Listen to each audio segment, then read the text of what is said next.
এনে দিলেন, আর ওই খুদের চিড়া নিয়ে গেলেন দ্বারকায়। যেই দ্বাররক্ষীর কাছে শুনলেন দ্বারকাধীশ সুদামা এসেছে, সঙ্গে সঙ্গে ছুটে গিয়ে হাত ধরে আসনে বসালেন। আসনে বসিয়ে বলছেন, সুদামা বলো তুমি আমার জন্য কি এনেছো? তুমি যখন আমার কাছে এসেছো এতদিন পর, আমার বিশ্বাস তুমি খালি হাতে আসবে না, তুমি কিছু আমায় দেবেই। বলো তুমি কি এনেছো, দাও। আর ওই খুদের নাড়ু বারবার বগলের নিচে লুকিয়ে রাখে। ভগবান জোর করে নিয়ে সেবা করছেন আর বলছেন, সুদামা এমন অমৃত তুমি একা সেবা করছো? জানো ভক্তের দ্রব্যের প্রতি আমার কত লোভ। ভক্তের দ্রব্য প্রভু কাড়ি কাড়ি খায়, অভক্তের দ্রব্য প্রভু উলটি না চাই। হৃদয়ে যদি ভক্তি থাকে তাহলে কলার খোসাও খাবে বিদুরানীর মতো, আর ভক্তি না থাকে তাহলে দুর্যোধনের রাজব্যঞ্জনের মতো রান্না করলেও ভগবান সেবা করবে। ভক্তি যার ভগবান তাই, ভক্তি যার ভগবান তাই। ভক্তি ভরে নিয়ে গেছে সুদামা। ওই খুদের চিড়ের নাড়ু আনন্দে সেবা করছে আর বলছে, সুদামা বলো কি চাই? সুদামা গিয়েছে কিছু ধন সম্পদ টাকা পয়সা চাই, যে আমার সংসারে খুব অভাব, যদি কিছু দেয় তাহলে অভাব দূর হয়ে যাবে। সুদামা আর বলতেই পারলেন না। সুদামা যখন ফিরে আসছেন নিজ গৃহে, ফিরে আসার পথে দেখেন তার বাড়ি অমরাবতী জমিদারের বাড়িতে পরিণত হয়েছে। আর কন্যা সুশীলা, এই পত্নী সুশীলা দাস দাসী নিয়ে বসে আছে। ভয় হয়ে গেল, প্রভু তোমাকে তুচ্ছ বস্তু দান করেছি, তার জন্য তুমি এত কিছু দিলে? ভগবান বলেন, আমাকে 1 আনা দিলে আমি তাকে 16 আনা ফিরিয়ে দিই। আমাকে যদি কেউ দান করতে পারে, ভক্ত সেবা করতে পারে আমার, তার সংসারে জীবনে কোনোদিন অভাব আসে না। কোনো না কোনোভাবে অভাব আমি দূর করে দিই। আর যদি আমাকে দেওয়ার বেলায় ছল কপটতা করে, তাহলে কিন্তু আমি তাকে কোনো কিছুই দান করি। তাই ভক্তের দ্রব্য প্রভু কাড়ি কাড়ি খায়, অভক্তের দ্রব্য প্রভু উলটি না যায়। ভক্ত সুদামার ওই খুদের নাড়ু মহানন্দে সেবা করলেন, সুদামাকে কৃপা করলেন। ভগবান শ্রীকৃষ্ণের অন্তর্ধান লীলার সময় হয়ে গেল। এখন অর্জুন কর্তৃক সুভদ্রা হরণ হলো, বসুদেবের যজ্ঞোৎসব শুরু হলো। সুখদেব গোস্বামী রাজা পরীক্ষিতকে বলছেন, বসুদেবের যজ্ঞস্থলে একদিন দেবর্ষিবাদ নারদ গিয়ে উপস্থিত হয়েছে। নারদকে দর্শন মাত্রই বসুদেব বলছেন, অহোভাগ্য আমার, অনেক সৌভাগ্যের ফলে বৈষ্ণব আসিয়া মেলে।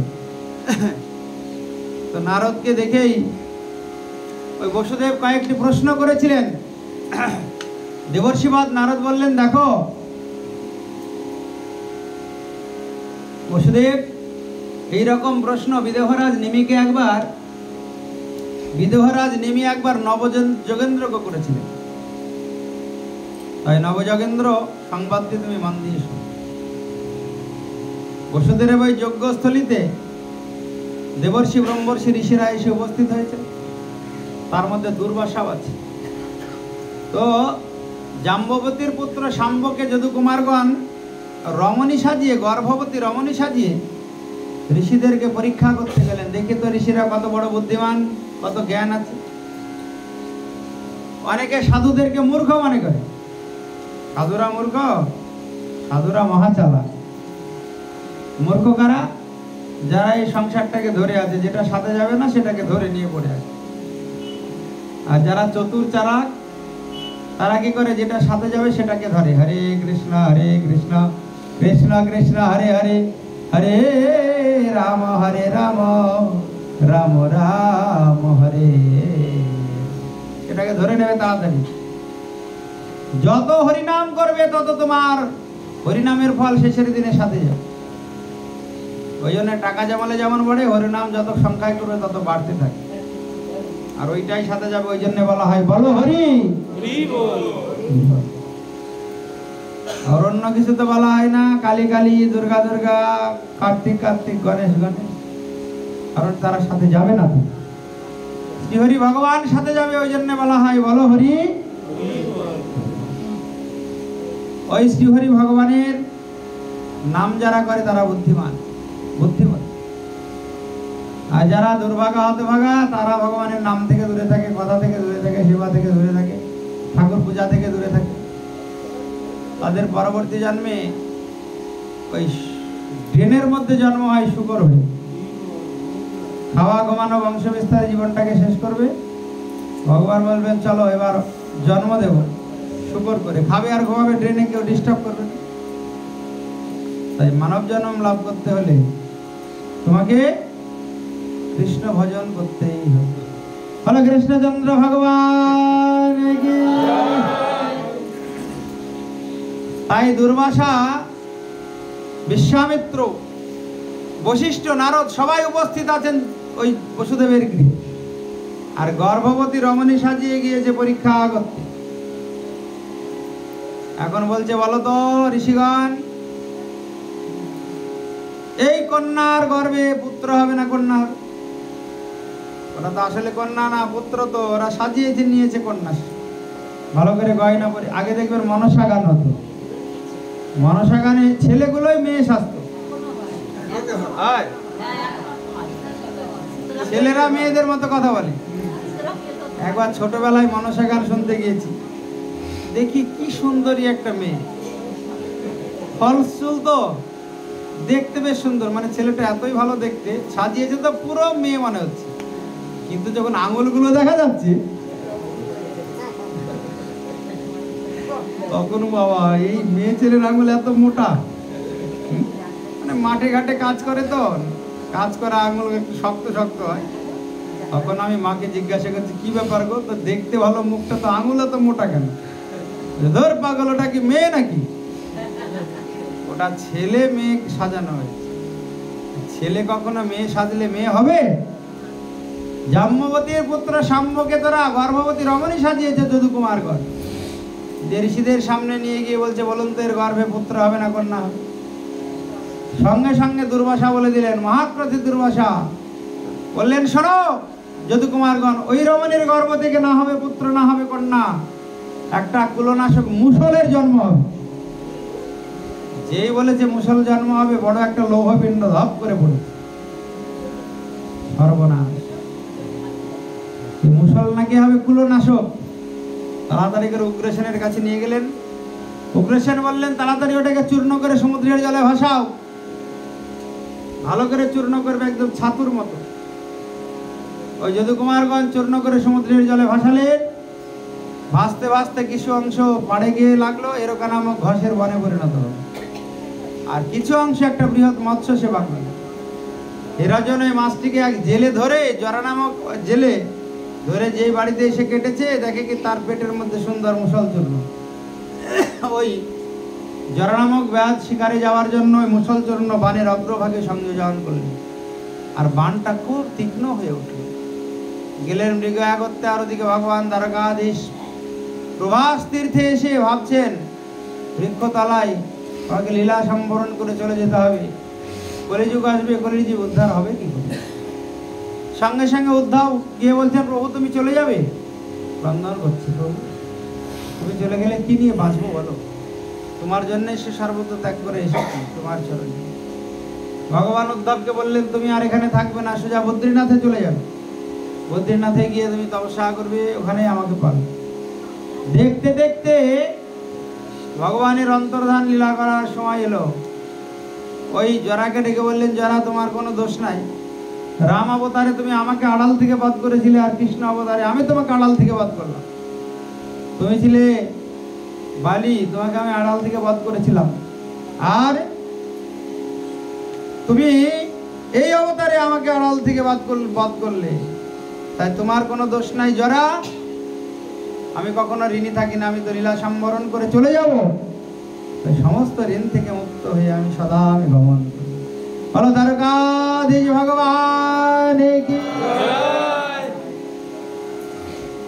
এইবার ভগবানের অঙ্গে আঘাত করেছে ওই জরা। হরিণ মনে করে যেই বান নিক্ষেপ করেছে, ভগবানের চরণে গিয়ে ওই বান লেগেছে, রক্ত ঝরছে। উদ্ধব গিয়ে বলছে প্রভু তুমি চলে যাবে? এটা তো তোমার উপলক্ষ মাত্র লীলা, বলির জীবকে নিয়ে থাকবে, এবার কৃপা করে। সঙ্গে সঙ্গে ভগবানের অঙ্গ থেকে জ্যোতি বেরিয়ে এলো, আর ওই জ্যোতি গিয়ে প্রবেশ করলো শ্রীমদ্ ভাগবতের মধ্যে। ভগবান ভাগবত উদ্ধবের হাতে তুলে দিলেন, দিয়ে বললেন, উদ্ধব, আমি ভাগবত রূপে জগতে থেকে গেলাম। এই ভাগবত সপ্তাহ যজ্ঞ অনুষ্ঠান যারা করবে, ভাগবত যারা শ্রবণ করবে, ভাগবত যারা অধ্যয়ন করবে, তারা অনায়াসে আমাকে কলিযুগে পাবে। আর ভাগবতকে যদি বাদ দেয়, কোনো সাধনে আমাকে পাবে না, কারণ আমাদের আর ভাগবতে কোনো পার্থক্য নেই। উদ্ধব ভাগবত নিয়ে রন্ধন করছেন, নয়নের জল মুছতে মুছতে চলে গেলেন এই বদ্রীনাথে। এখনো সেখানে বিরাজ করছে উদ্ধব। এদিকে ভগবান দুটি নয়ন মুদিত করে তিনি উদ্ধবকে ডেকে বলছেন, উদ্ধব, একটা কথা বলে যায় যাওয়ার সময়, আচার্যকে আমার স্বরূপ বলে জানবে। আচার্যং মাং বিজানিয়াত ন অবমান্বিত কার্হিচিত ন মর্ত বুদ্ধ অসুয়ত সর্বদেবময় গুরু। গুরুদেবকে কখনো সাধারণ জ্ঞান করবে না। গুরুদেব সাধারণ মানুষ নন, ভগবানের বিশেষ শক্তি গুরুদেবের মধ্যে এসেছে বলেই তিনি গুরুদেব হয়েছে। গুরুদেবের সেবা করলে সমস্ত দেবতার সেবার ফল লাভ হয়। গুরুদেব প্রসন্ন হলে ভগবান প্রসন্ন হন। কৃষ্ণ রুষ্ট হলে গুরু রাখিবারে পারে, আর গুরু রুষ্ট হলে কৃষ্ণ রাখিবারে না। তাই গুরুদেবকে ভগবানের থেকে অধিক সম্মান করবে। করো, হ্যাঁ, গুরু সেবা করলে ভগবানকে পাবে। গুরুদেব যদি চলে যায় জগৎ থেকে, জানবে বিরাট ক্ষতি হয়ে গেল, আর পাবে না। গুরুদেবের মতো পরম পরম বান্ধব জগতে কেউ হয় না। সকল জন্মে পিতা মাতা সবে পাই, গুরু কৃষ্ণ নাহি মিলে ভজ হিয়ায়। ওই জন্যে গুরু সেবা করে গুরুদেবের কাছ থেকে তত্ত্ব সিদ্ধান্ত জ্ঞান লাভ করতে হয়, তাহলেই জনম ধন্য হবে। কিন্তু উল্টো পাল্টা গুরুর কাছে যাবে না। কিন্তু গুরুদেব বলে দিল, আত্মা যা খাই, আত্মা যা চাই তাই খাও, তাহলে সর্বনাশ। ওই গুরুদেবের সেবা করলে তোমার নরকের রাস্তাটা পরিষ্কার হয়ে যাবে। যিনি শাস্ত্র সিদ্ধান্ত অনুযায়ী জীবনযাপন করেন এবং ভজনানন্দী, এই দুটো লক্ষণ গুরুর থাকবেই থাকবে। ভাগবত বলেছে, তস্মাৎ গুরুম প্রপদ্যেতে জিজ্ঞাসু শ্রিয়ম উত্তমম শব্দে পরেচ নিষ্ণাতম ব্রহ্মণ্যোপসমাশ্রয়ম।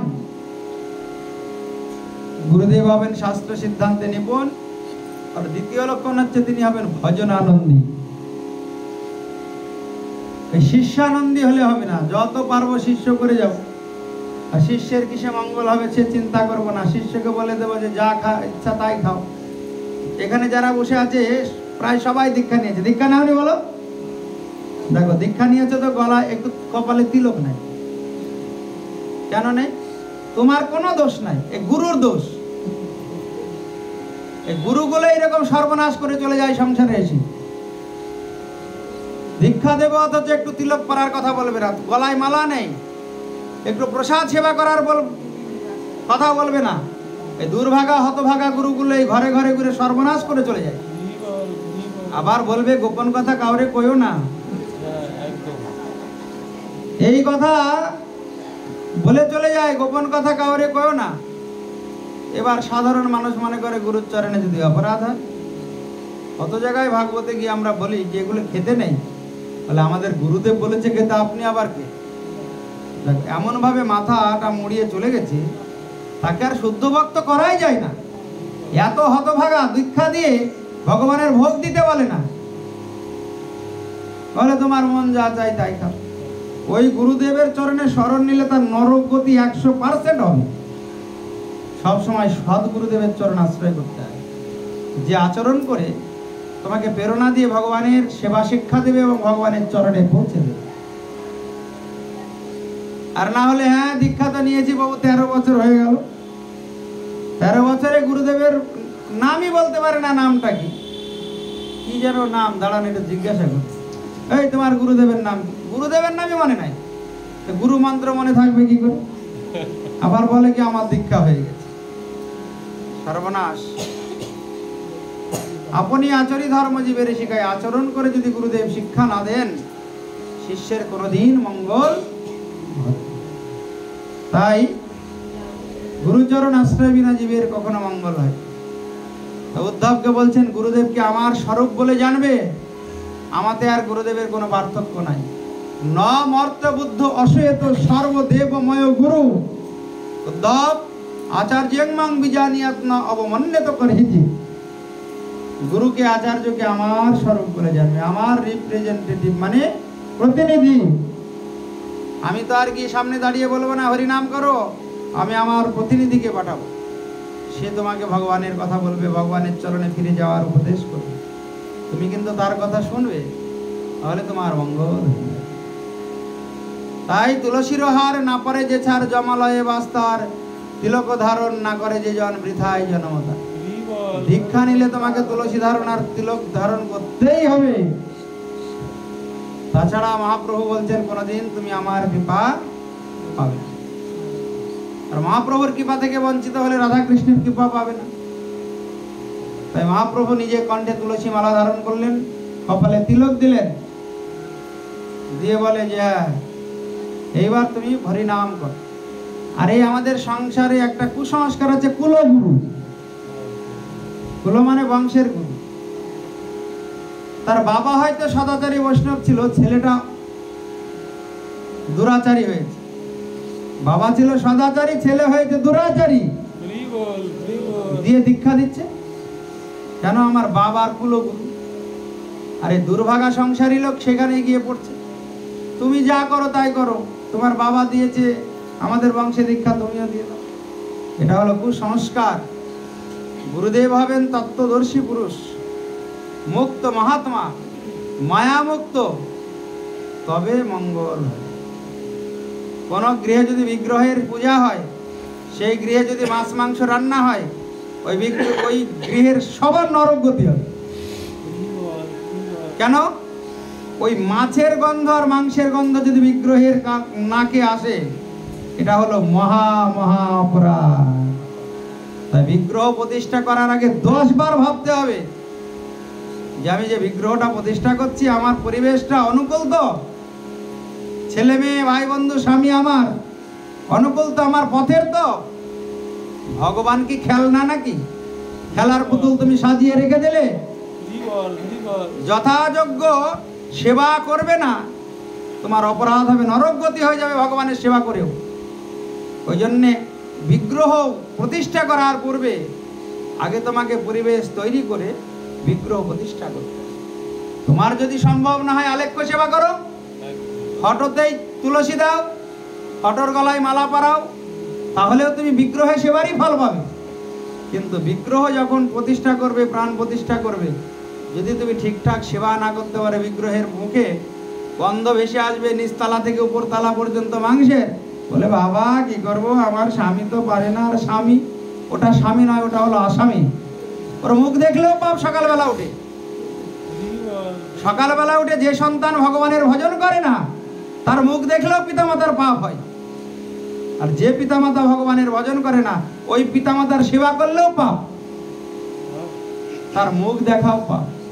যারা কৃষ্ণ বিমুখ, কৃষ্ণ ভজন করে না, ওই রকম গুরুদেবের মুখ দেখলেও পাপ। যে গুরুদেব যথাযথ শিষ্যকে সঠিকভাবে পথ দেখাতে পারে না, তার গুরু হওয়ার কোনো যোগ্যতাই নেই। পুরো শাস্ত্রে 18,000 শ্লোকে গুরুদেবের লক্ষণ বর্ণন করতে গিয়ে সুখদেব গোস্বামী বলছে যে গুরুদেব হবেন 2টি লক্ষণ যুক্ত। শাস্ত্র সিদ্ধান্তে নিপুণ। নিপুণ হলে সে কখনোই শিষ্যকে উল্টোপাল্টা পথে পরিচালিত করবে না। কিন্তু দুর্ভাগা হতভাগা গুরু আর শিষ্য কলিযুগে আছে, যারা নিজেরাও মরবে, নরকে যাবে, আবার ওই শিষ্যগুলোকেও সব নরকের রাস্তা দেখিয়ে দেবে। ভোগ দেওয়া লাগবে না, যা খুশি তাই খাও। দীক্ষা দিয়েছে, পান খেয়ে লাল করে ঘুরে বেড়াচ্ছে মুখ। সকালবেলা উঠে ভগবানকে যেটা না দেওয়া যাচ্ছে, চায়ের গ্লাস নিয়ে বসে পড়ছে। দীক্ষা দিয়েছে, ধূমপান করছে, সিগারেট খাচ্ছে, মদের দোকানে লাইন দিচ্ছে। কি করে মঙ্গল হবে? কোনদিন মঙ্গল হবে?